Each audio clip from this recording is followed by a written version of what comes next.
In an editorial published on the Australian Science Media Exchange, Professor Heidi Newberg from the Rensselaer Polytechnic Institute postulates on the differences between rectangular and circular mirrors. And what better way to understand the theory than to beam in the author, Professor Newberg. Welcome to Talkin Science. So far, we only know Earth is capable of supporting complex life in the universe. What makes our blue marble so special? Well, of course, we're the only blue marble that has life on it, and I'm particularly, I really like the Earth myself. It's my favorite planet. And contrary to many people's thoughts, I've never wanted to leave it. A lot of my students want to go out into space, and I'm like, no, I think I'm very happy right here on the Earth. But what we are looking for when we look for other planets that are like the Earth, what we usually look for is for something that would have the temperature of liquid water.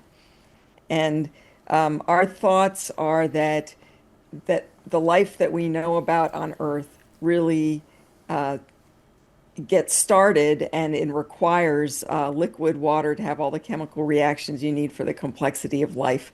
And so that's really what the search for extraterrestrial planets is most focused on, finding those.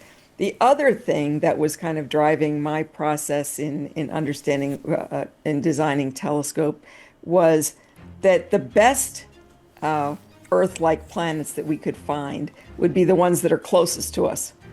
Because if you have a close planet, then you could imagine communicating with it. I mean, the distances in space are vast, just unbelievably vast, beyond our comprehension vast. And even the closest stars, if you were going to communicate with them by sending some kind of, light beam to them, it would take years for the light to get there and then for the light to get back. And so it's really only in the very, very close part of the universe that we can find planets that you could imagine sending a probe to or trying to get more information or communicating with. It's very much a needle in a galactic haystack. Yes. And we don't know how common Earth-like planets are. I mean, it wasn't very long ago that we didn't know there were any planets outside of the solar system. And now, some reasonable estimate is that there's a planet with the right temperature, maybe in about one on average per sun-like star, we think, maybe. But we haven't found very many Earth-like planets around and not around sun-like stars. So it's just an extrapolation of other planets that have been discovered. Well, speaking to my science fiction roots, you postulate that in order to find extraterrestrial life, it might be necessary for us to travel to it. But realistically, right now, it's possible to find nearby Earth-like planets orbiting sun-like stars with a telescope that's about the same size as the James Webb Space Telescope, operating at roughly the same infrared wavelength. But there's a key difference, and it's quite a simple one. Yes, it has to be elongated into a rectangle. And there's a very simple physics reason why that is. The resolution limit of a telescope is set by the size of its largest dimension. And if you want to see something that has the liquid water, you have to look at a distance from the star that's about the same distance that the Earth is away from the sun. So if you have a star like the sun, it's going to heat up a planet to higher than water temperature, so you can't have liquid water if it's too close, and it'll just have ice if it's too far away. And so you want it to be about 1 astronomical unit from the star. And in order to see something that close to the star, you have to resolve it. There are a lot of experiments now that are looking for exoplanets, are looking for it in a method that called the transit method, where the planet comes in front of the star. But you can only find a planet if it happens to line up and go in front of the star. If it's going around the planet the other way, you can never find it that way with a transit method.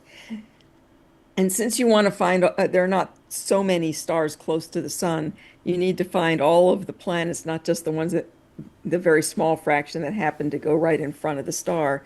And so that means you have to resolve the exoplanet from the star. You have to see the star is over here and the exoplanet is over there. And so there's a very simple formula which you can plug in, and for infrared light at 10 microns and 1 AU and 10 parsecs away, you need a 21-meter telescope. So something like 20 meters is required.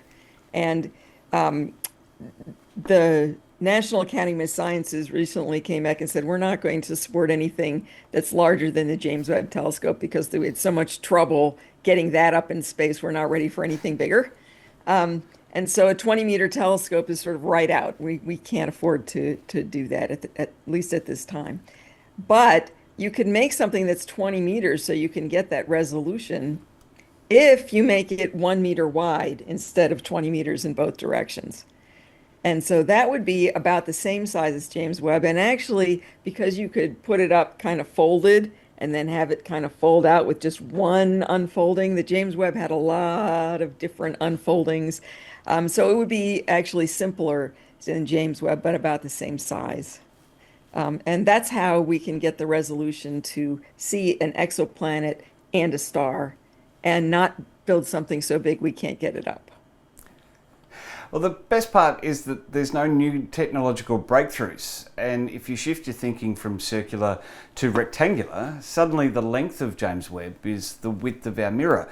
Are there any other limitations to just getting this done? So I was going to say there is one, but I don't think it's too terrible. And that's going to be true for any exoplanet mission. It would have to be able to point a little bit better than, maybe a few times better than James Webb, maybe up to 5 times better, 3 to 5 times better than James Webb. And the reason is because if your telescope is jittering back and forth and your image is moving back and forth in the focal plane, it smears it out. And so since James Webb has a larger, it doesn't have the high resolution as this, it doesn't have to point as well.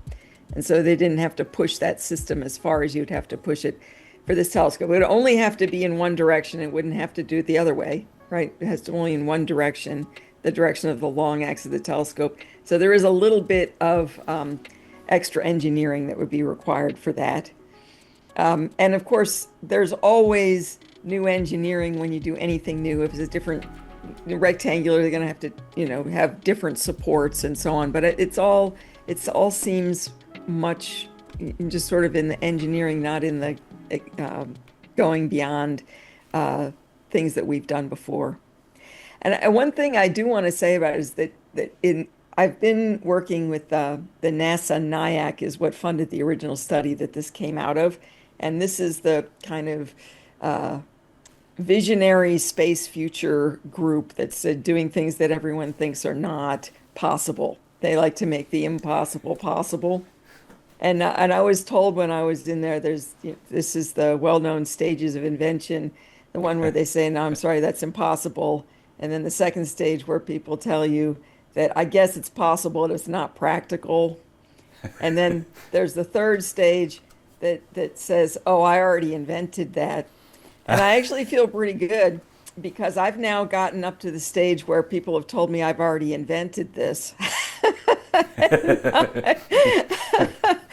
And there are people, I have been contacted by some people that there was a patent for what we call a strip aperture telescope from the 90s. I think it's Hughes Aircraft, I believe, had that. But I don't know if anything ever came of that. And then there's another astronomer at JPL who had recently proposed a very similar telescope to what I had published in a conference proceeding.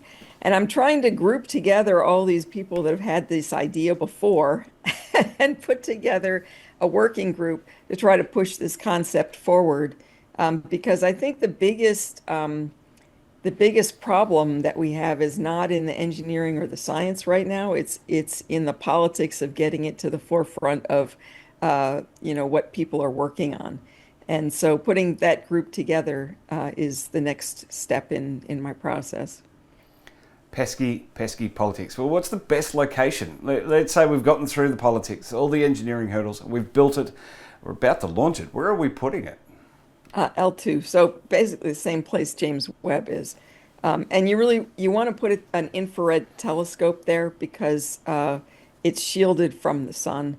And one of the things about working in the infrared is that if you heat something up, if a telescope gets heated, then it emits in the infrared.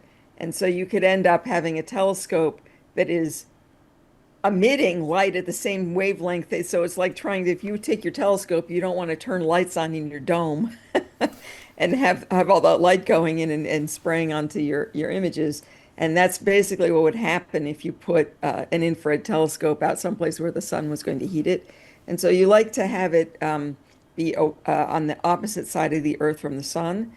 And then you also have to put up a sun shield that also shields the telescope from getting hot.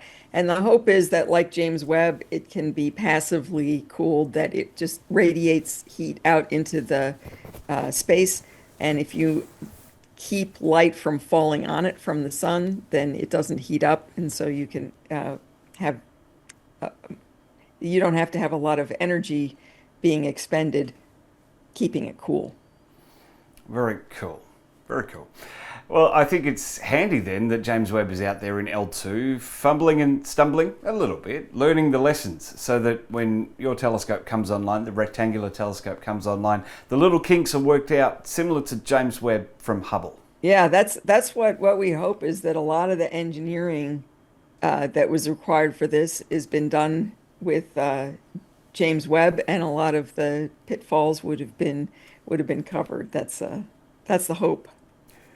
A fascinating editorial, Professor. Looking forward to seeing this in the next few years develop and get those pesky politics pushed aside. Yes, I'm waiting for the final stage of invention, which is, that was trivial.